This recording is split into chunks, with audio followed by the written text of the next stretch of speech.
The truth of the share market channel में आपका स्वागत है। मैं भवनीश अग्रवाल। नमस्कार दोस्तों। बाजार में का अंडर करंट जो है वो फर्म है।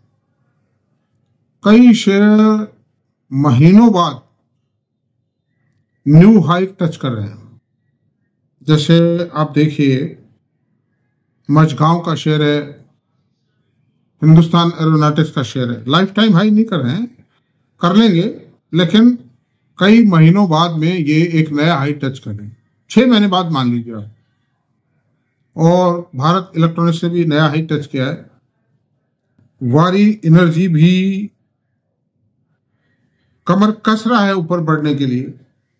उसका मैनेजमेंट अभी सुबह जी बिजनेस पे आया है और बहुत ऑप्टिमिस्टिक बातें करके गए हैं। तो हालांकि आज कोई उस पर ज्यादा चर्चा नहीं करेंगे, उस पर कल करेंगे, परसों जब भी कर लेंगे चर्चा अलग से डिटेल में। कर चुके हैं, पहले खूब कर चुके हैं। तो अंडर दीज सर्कमस्टेंसेस मैं आपसे एक ही बात कहूंगा कि लेकिन जो बढ़ चुके हैं, जिनका पी रेशो थोड़ा ज्यादा है, उनके बजाय मैं एक ही बात कहूंगा कि जो शेयर इस समय गिरे हुए हैं और उनका ट्रैक रिकॉर्ड ठीक है, मैनेजमेंट ठीक है, उनके प्लांट साइज ठीक है, स्प्रेड ऑफ प्लांट्स है, कंट्री वाइड प्लांट है, भारी भरकम कैपेसिटी है प्रोडक्शन की, और गिरे पड़े हैं, इस समय सोए पड़े हैं, या यूं समझो उठने के लिए आंखें मसल रहे हैं, यही मानिए आप। उन शेयर्स पे ध्यान देना ज्यादा सेफ है। वो ऐसी सेक्टर है कि जो उठना ही उठना है, वो सेक्टर दब नहीं सकता है, क्योंकि उनके पीछे उनका जो प्रोडक्ट है उसकी एवरग्रीन नेसेसिटी है, ग्रोथ है, उसमें प्रोडक्ट में डिमांड है। खाली ये 1 साल खराब गया है, 1 साल इसलिए खराब गया कि बाजार ही खराब रहा है, इसमें डिमांड रेसिशन रहा है, इसमें हर प्रोडक्ट में डिमांड रेसिशन आया है इस 1 साल में, because the liquidity crunch was there in the market now which is going to be improved. इस दौरान भारत सरकार ने भी जो इंफ्रास्ट्रक्चर सेक्टर में जो वर्क ऑर्डर जारी किए वो बहुत कम किए हैं। अब थोड़ा सा गति पकड़ी है। अभी मैं सुबह टीवी पे एक लाइन आई थी, अभी पढ़ेंगे उसको। लार्सन ट्यूब्रो को 15,000 करोड़ के ऑर्डर्स मिले हैं। नागार्जुना एनसीसी को, नागार्जुन कंस्ट्रक्शन कंपनी है जिसका पूरा नाम, उसको 10,200 करोड़ रुपए के ऑर्डर्स मिले हैं। तो अब ये ऑर्डर्स की बाहर आना शुरू हुआ है। ये जो रेल विकास निगम वगैरह को 100-150 करोड़ के ऑर्डर्स मिलते हैं, ये कोई मायने नहीं रखते। बड़े बड़े जो ऑर्डर्स मिलेंगे उनका काम शुरू होगा, हाउसिंग सेक्टर में काम शुरू होगा जब करंट आएगा बाजार में। अंडर दीज सर्कमस्टेंसेस दोस्तों, मेरा आपसे एक ही कहना है कि जो इस समय जो अच्छे मैनेजमेंट के शेयर हैं, जिनकी प्लांट कैपेसिटी शानदार है, वाइड कैपेसिटी है, और बिल्कुल डेड पोजीशन पड़े हैं, उनको कैप्चर कर लीजिए। उनका बढ़ना शुरू हो गया। वैसे आज हम चर्चा करेंगे, एक बहुत बड़ा सेक्टर है जिसमें बड़ी भारी ग्रोथ है, जिसकी डिमांड ग्रोथ है, उस सेक्टर पे बात करेंगे। और उसकी जो डिसेंट कंपनी है, टॉप रैंकिंग कंपनी, जो लीडर है, मार्केट लीडर है, उनके ऊपर चर्चा करेंगे। और सीमेंट सेक्टर पे आज हम चर्चा करेंगे। सीमेंट सेक्टर एक बहुत ही वाइड सेक्टर है, बहुत बड़ा सेक्टर है, इसका फ्यूचर बहुत ब्राइट है। अब आप ये कहेंगे कि स्टील के अंदर भी बहुत वाइड है। साहब, स्टील की इंडस्ट्री तो बहुत ज्यादा है, सीमेंट से भी, ये मैं एग्री करता हूं, लेकिन स्टील सेक्टर के सामने सबसे बड़ी प्रॉब्लम है इंपोर्ट। देश में पूरा स्टील बनता नहीं, बाहर से आ जाता है, और बाहर से सस्ती रेट पे आता है। इस कारण से जो डोमेस्टिक प्रोड्यूसर्स है ना, वो प्रेशर में आ जाते हैं, उनको भी रेट इंपोर्टेड के बराबर रखनी पड़ती है, और ऐसी सूरत में उनकी प्रॉफिटेबिलिटी पनप नहीं पाए।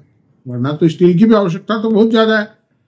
सीमेंट तो खाली कंस्ट्रक्शन में काम आती है, जबकि स्टील का उपयोग ऑटोमोबाइल में, डिफेंस में, कैपिटल गुड्स में, कंस्ट्रक्शन में, रेलवे में, सब में होता है। Steel has a better and wider application than cement. लेकिन सीमेंट में सबसे बड़ी सेफ्टी क्या है? सीमेंट में इंपोर्ट नहीं होता है। सीमेंट का इंपोर्ट कोई 1 करोड़ टन का शायद हो जाता है, कोई खास बात नहीं हो, बहुत मामूली है, that is meagre. 60 crore tonne का देश में प्रोडक्शन है स्टील सीमेंट का, तो 1 करोड़ टन अगर हो भी जाता है तो 1.5% ही हुआ, तो कोई विशेष बात नहीं। They can not affect the profitability of the companies. और सीमेंट देश में पर्याप्त बनता है, आवश्यकता के अनुरूप है। सीमेंट इंडस्ट्री की जो कैपिटलाइजेशन है वो 78% के आसपास है, और अब कोई सीमेंट में कोई बहुत ज्यादा कैपेसिटी भी नहीं आनी है। नई कैपेसिटीज ऐड इसलिए नहीं हो पा रही है, थोड़ा काम स्लो कर दिया है कि थोड़ा सा 1 साल से थोड़ा स्टील सेक्टर में, सीमेंट सेक्टर में थोड़ा दबाव था, प्राइसिंग दबाव था, कंपटीशन बढ़ गया था। कुछ अडानी जी ने जो अंबुजा सीमेंट को टेक ओवर किया, तो इन्होंने अपनी कैपेसिटी ऑर्गेनिक और इनऑर्गेनिक दोनों रूट से अपनी कैपेसिटी बढ़ाई है। जब इन्होंने अंबुजा को टेकअप किया था तो 6.5 मिलियन टन की, 6.5 करोड़ टन की कैपेसिटी थी, एसीसी और अंबुजा दोनों की मिलाकर के। आपको पता होना चाहिए एसीसी की होल्डिंग कंपनी अंबुजा है राइट फ्रॉम द बिगिनिंग। तो ऐसी सूरत में, और अब इन्होंने कैपेसिटी कितनी कर दी है, 11.5-12 करोड़ टन, करीब करीब डबल से थोड़ी सी कम है। जबकि आदित्य बिरला जो अल्ट्राटेक के प्रमोटर हैं, अल्ट्राटेक की इतनी कैपेसिटी नहीं बढ़ी है लेकिन इतनी नहीं बढ़ी है। अल्ट्राटेक केवल इंडिया सीमेंट को टेक ओवर कर पाया मेनली तो, और कुछ एक आध प्लांट जेपी के थे उनको लिया है। लेकिन अंबुजा ने तो जो नए प्लांट भी लगाए, और जो मतलब इनऑर्गेनिक ग्रोथ है, इनऑर्गेनिक जो एक्विजिशंस हैं, वो भी मैं समझता हूं करीब 5 करोड़ टन का इन्होंने मतलब कैपेसिटी एक्वायर कर ली, मतलब by way of inorganic growth. Under these circumstances ये अंबुजा की जो गति बहुत तेज है। एक्चुअली जो अडानीज है, उनकी अडानी ग्रुप की जो ग्रोथ कैपेसिटी है, जो प्लांट इंप्लीमेंटेशन कैपेसिटी है, कैपेसिटी बढ़ाने की जो क्षमता है, वो बहुत ज्यादा है। अडानी पोर्ट को देखिए आप, 17 पोर्ट बना दिए 20 साल में। कौन बना पाया 17 गुना मतलब कैपेसिटी? वो भी फॉरेन में, 4 प्लांट फॉरेन, 4 पोर्ट फॉरेन में है, 13 इंडिया में है, और उनकी कैपेसिटी और बढ़ा रहे हैं। उन पर जो उनकी जो मतलब जो ट्रांसपोर्टेशन कैपेसिटी है, उनकी जो गोडाउन स्टोरेज कैपेसिटी है, हैंडलिंग कैपेसिटी है, बढ़ा रहे हैं उनकी। फिर उसके साथ ट्रकिंग का बिजनेस भी चालू कर दिया। तो ऐसी सूरत में ग्रुप की capability and competence of the group is very important in such a matter. तो मैं आपसे ये कहूंगा, ऐसी सूरत में दोनों का कंपैरिजन करते हैं, अंबुजा का और अल्ट्राटेक। अल्ट्राटेक सीमेंट की देखिए मार्केट कैप जो है 3,29,865 करोड़ है। अंबुजा का 1,31,531 करोड़ का मार्केट कैप है। करंट प्राइस 11,426 करोड़ रुपए है अंबुजा की, और इसकी 534 रुपए है प्राइस अंबुजा की प्रेजेंट। हाई लो अल्ट्राटेक 9250 से 12,125 के बीच में दौड़ा है 52 वीक में, और अंबुजा 707 रुपए से लेकर के 453 के बीच में दौड़ा है। प्राइस अर्निंग रेशो अल्ट्राटेक का पी रेशो 52.6 है, जबकि अंबुजा का 31.1 है। उसका थोड़ा सा कारण भी है कि लेटेस्ट क्वार्टर में अंबुजा का एक कुछ एक्स्ट्रा आइटम था, उसके कारण प्रॉफिट दिखाया। That is not a business property. इसको भी आप 40 मान के चलिए। अंबुजा का जो पी रेशो 40 है। बुक वैल्यू 2126 अल्ट्राटेक की, अंबुजा की 205 है। डिविडेंड यील्ड 0.61 है अल्ट्राटेक में, अंबुजा में 0.38 है। अंबुजा क्या है, एक्चुअली रीऑर्गेनाइज हो रही है, मतलब बन रही है अभी है। आरओसी 15.1, अंबुजा का 12.8 है। आरओई 12.2 है, अंबुजा का 9.24 है। फ्रेश वैल्यू 10 रुपीज है, इसकी 2 रुपीज है। अब सवाल ये उठता है कि 5 साल के अंदर अल्ट्राटेक ने शेयर होल्डर्स को क्या दिया। 5 साल पहले अल्ट्राटेक के शेयर की कीमत थी 3307 रुपए, आज क्या है 11,426 तक, यानी 3.40 टाइम कर दिया 5 साल, 3.5 गुना। बहुत बड़ी बात है, सही है, गुड अप्रिसिएशन। और अंबुजा ने 141 रुपए था 5 साल पहले, अभी 535 रुपए। तो in terms of appreciation Ambuja के शेयर में एप्रिसिएशन ज्यादा है। 3.78 टाइम कर दिया 5 साल में, जबकि अल्ट्राटेक 3.45 हुआ था। और ये तो गिर गए भाव, वरना तो 5-5.5 टाइम का अप्रिसिएशन आता उसमें। मेरे पास अंबुजा है, अल्ट्राटेक नहीं है। This is my disclosure.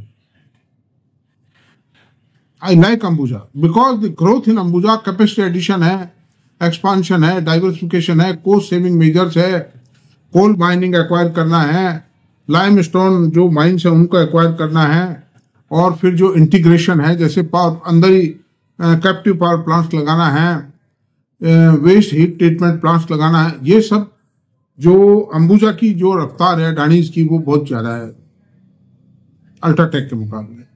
तो I find that, I conclude that Ambuja is better than UltraTech. बाकी आप देख लीजिए अपने हिसाब से, सस्ता भी है, 530-25-30 रुपए में शेयर मिल रहा है। हालांकि 2 पेड अप शेयर है ये, और अल्ट्राटेक का 10 पेड अप है, लेकिन फिर भी सस्ता है, ग्रोथ प्रोस्पेक्ट ज्यादा है।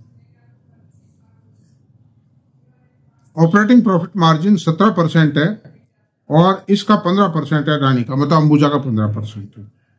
और सेल जो है लेटेस्ट क्वार्टर की बात कर लेते हैं कि 17,193 करोड़ रुपए थी आईए, और पिछले साल इसी सेम क्वार्टर में अल्ट्राटेक की सेल 16,740 करोड़ रुपए थी।